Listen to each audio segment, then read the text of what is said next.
जय हिंद। तो आज हम लोग पढ़ने वाले हैं कार्डियक अरेस्ट के बारे में। जो कार्डियक अरेस्ट क्या होता है, देखिए जो हार्ट होता है, हार्ट का मतलब बीट करना बंद हो जाता है, यानी दिल का धड़कना रुक जाता है। ठीक है। कार्डियक मतलब हार्ट अटैक होता है, कार्डियक अरेस्ट होता है। हार्ट अटैक में क्या होता है, हार्ट अटैक में जो होता है, हार्ट होता है ना, हार्ट जो होता है उसको प्रॉपर वे में ब्लड का सप्लाई नहीं मिल पाता है। ब्लड हार्ट को कोरोनरी आर्टरी के द्वारा ब्लड प्रॉपर नहीं मिल पाता, इसलिए हार्ट में अटैक आता है। ठीक है, हार्ट में अटैक आता है। लेकिन लेकिन हार्ट कार्डियक अरेस्ट जो है ना, इसमें पूरा मतलब धड़कन रुक ही जाता है, पेशेंट का डेथ हो जाता है। ठीक है, तो इसके बारे में आज हम लोग पढ़ने वाले हैं, कार्डियक अरेस्ट के बारे में। देखिए सबसे पहले उसका डिफिनेशन देखते हैं। डिफिनेशन में क्या कह रहा है, डिफिनेशन देखिए, cardiac arrest is defined as unexpected sudden, sudden मतलब एकाएक, और unexpected unexpected cessation stop breathing, यानी एकाएक मतलब क्या होता है, हार्ट मतलब हार्ट का दिल का धड़कन एकाएक रुक जाता है। ठीक है, जिसको हम लोग कहते हैं cardiac arrest. And effective pumping and action of the heart, और हार्ट जो होता है ना, पंप नहीं कर पाता है, कोई कार्य नहीं कर पाता है इसमें जब कार्डियक अरेस्ट होता है तो। ठीक है, देखिए दूसरा जो कह रहा है, commonly occurs when the muscles fibre of ventricle start to beat rapidly without pumping. इन बिना पंपिंग का जो वेंट्रिकल होता है, मतलब रैपिडली पंप बीट करने लगता है, मतलब धड़कने लगता है। ठीक है, blood when the heart stop breathing waiting completes. उसके बाद क्या होता है, उसके बाद जो होता है, हार्ट क्या हो जाता है, स्टॉप हो जाता है उसका बीटिंग, हार्ट का बीटिंग यानी दिल का धड़कना बंद हो जाता है। ठीक है, समझ पा रहे। देखिए इसका सिम्टम्स, जब ये बीमारी आपको हो रहा है, आपके अंदर ये बीमारी होने का चांसेस है, होने वाला है, आपके अंदर ये बीमारी कार्डियक अरेस्ट होने वाला है, तो आपको क्या क्या लक्षण देखने को मिलेगा, क्या क्या क्लिनिकल मैनिफेस्टेशन यानी देखने को क्या मिलेगा आपको सिम्टम्स। देखिए सबसे पहले पल्स, अगर आप हम लोग पल्स देखते हैं। ठीक है, पल्स अगर यहाँ रेडियल आर्टरी में देख रहे हैं, या फिर एचियल आर्टरी में, या फीमोरल आर्टरी में, बहुत सारा मतलब पैपिटिया 8 जगह पल्स देखा जाता है, वहाँ पल्स देख रहे हैं, तो वहाँ पे पल्स का कोई डिटेक्शन नहीं रहेगा, कोई पल्पिटेशन नहीं रहेगा। ठीक है, हार्ट बीट एकाएक रुक गया रहेगा। ठीक है, no blood pressure, no blood pressure, BP कुछ भी नहीं, 0/0 बताएगा। ठीक है, इसमें रहता है कितना, 120/80 mm/Hg रहता है, mm/Hg रहता है, लेकिन यह क्या बताएगा, 0/0 बताएगा, कोई बीपी नहीं रहेगा। पेशेंट अनकॉन्शियस रहेगा, पेशेंट को कुछ भी कर दीजिए, आप काट दीजिए, मार दीजिए, कुछ भी करिए, लेकिन उसको कुछ नहीं बुझाएगा कि हमारे अंदर हमारे ऊपर क्या हो रहा है। ठीक है, अनकॉन्शियस रहेगा, पूरा बेहोश रहेगा पेशेंट। ठीक है, और cessation of breathing, cessation of breathing का मतलब हुआ धड़कन रुक जाना।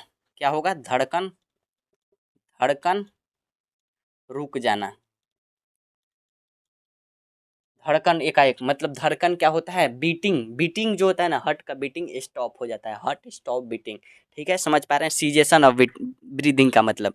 डेवलपमेंट ऑफ साइनोसिस और पेलर, देखिए साइनोसिस का मतलब, देखिए साइनोसिस जो होता है, आपके जो उंगली होता है, उंगली पर ब्लू कलराइजेशन होने लगेगा, ब्लू कलर का आपका उंगली, नेल्स वगैरह जो होता है, नेल्स जो होता है ना, ब्लू कलर का होता है, होने लगेगा। क्यों ब्लू कलर का होने लगा है, लॉस ऑफ ऑक्सीजन, ऑक्सीजन नहीं मिल पा रहा है, पेरिफेरल बॉडी को, पूरे बॉडी को ऑक्सीजन नहीं मिल पा रहा है, ब्लड प्रॉपर तरीक़े से नहीं, ब्लड जब पंप कर ही नहीं रहा है हार्ट, तो जब क्या करता है, ब्लड ऑक्सीजन को कैरी करके पूरे टिश्यू के पास पहुंचाता है, तो टिश्यू जिंदा रहता है। ठीक है, सेल्स मेटाबॉलिज्म करता है। लेकिन अगर ब्लड पंप नहीं कर रहा है हार्ट, तो ऑक्सीजन कैसे पहुंचेगा टिश्यू के पास, सेल्स के पास नहीं पहुंचेगा, जिसके कारण वहाँ लॉस ऑफ ऑक्सीजन होता है, लॉस ऑफ ब्लड होता है, जिसके कारण वहाँ ब्लू कलराइजेशन होने लगता है, जिसको हम लोग बोलते हैं साइनेसिस। पूरे नाखून पे देखिएगा ब्लू ब्लू कलराइजेशन होने लगता है। आप आँख को देखिएगा, आँख के ऊपर देखिएगा, ठीक है, आँख की इसको हटाकर देखिएगा तो पेलर टाइप का लगेगा, येलो येलोइश कलर का होगा। ठीक है, जब ब्लड नहीं रहेगा, लॉस ऑफ ऑक्सीजन होगा तो। ठीक है, ये दोनों हो जाएगा। ठीक है, डेवलपमेंट होने लगेगा इसका, साइनोसिस और पेलर का।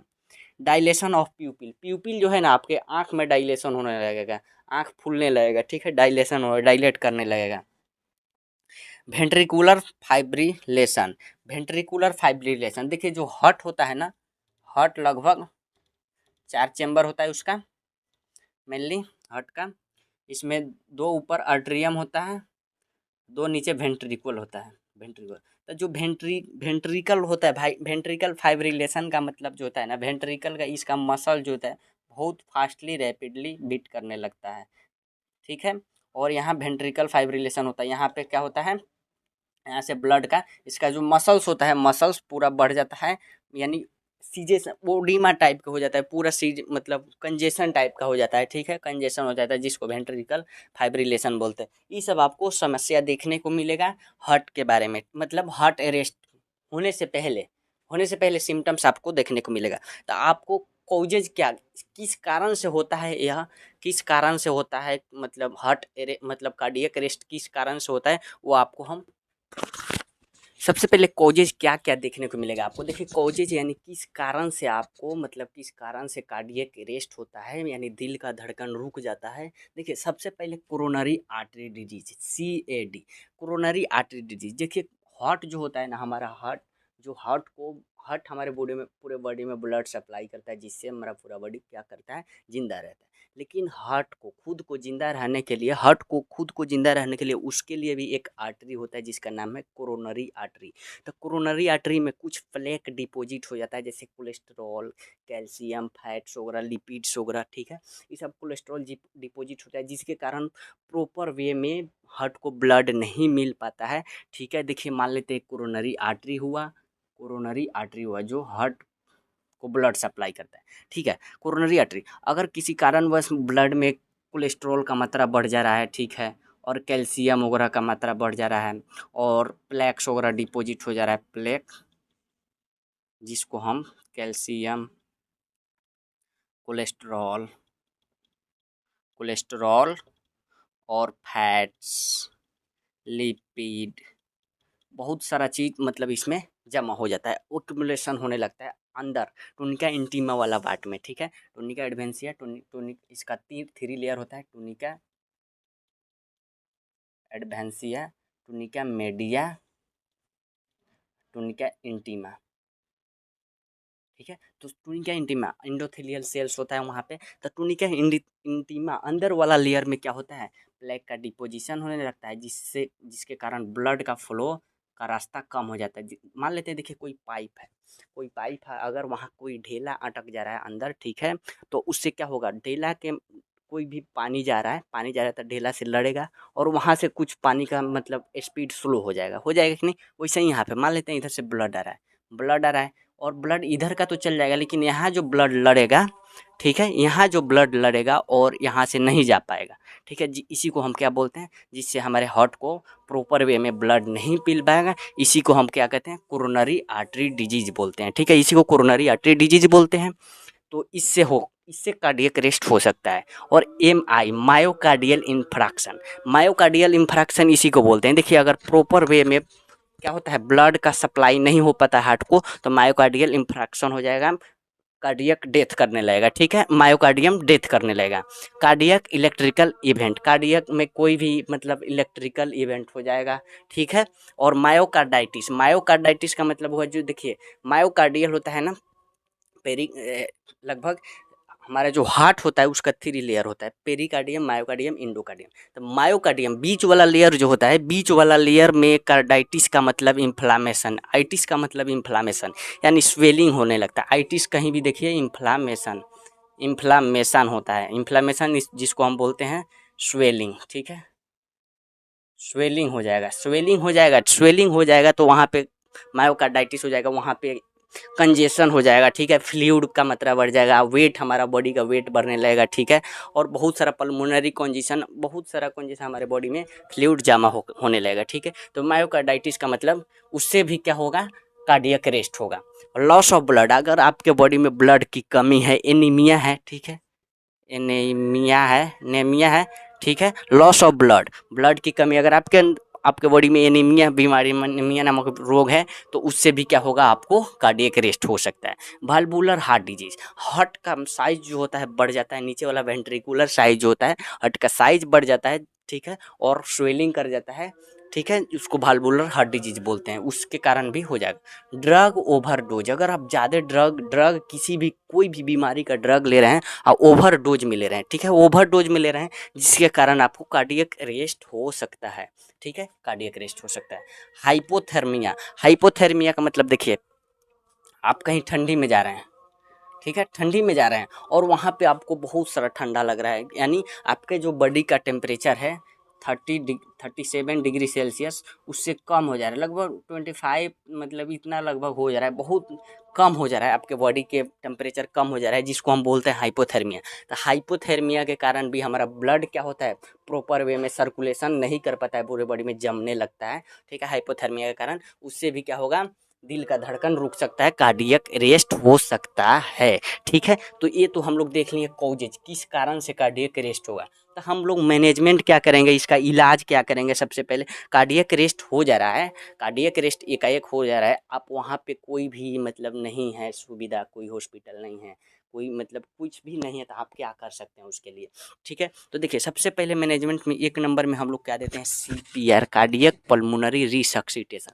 कार्डियक पल्मोनरी रिसक्सिटेशन, जो स्टर्नम बोन होता है, जैसे ई वाला स्टर्नम बोन है, उसके मतलब हाफ में क्या करेंगे, हाथ से ऐसे पंप करेंगे, हार्ट को क्या करेंगे, हार्ट से पंप करेंगे, जिसको हम लोग कार्डियक पल्मोनरी रिसक्सिटेशन बोलते हैं। देखिए an emergency procedures consist of artificial respiration, इससे आर्टिफिशियल रेस्पायरेशन पेशेंट को देते हैं, ठीक है। And manual external cardiac message, और एक्सटर्नल बाहर से हम कार्डियक को मैसेज देते हैं कि तुम चलो, तुम जाग जाओ, मतलब धड़कन रुक जाता है तो धड़कन को बढ़ाते हैं लोग, ठीक है, उसको रिसक्सिटेशन करके लगभग 25 बार करते हैं लोग, ठीक है।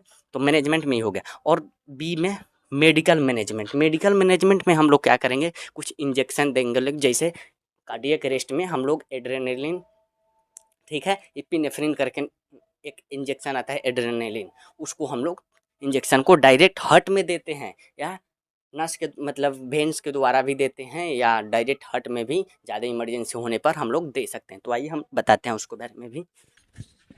तो हम लोग मेडिकल मैनेजमेंट में सबसे पहले कार्डियक अरेस्ट हुआ है, यानी कार्डियक अरेस्ट हो गया है, ये एक धड़कन बंद हो गया है, उसमें हम लोग क्या देंगे, एड्रेनलिन देंगे। एड्रेनलिन क्या करता है, to increase systemic vascular resistance and blood pressure.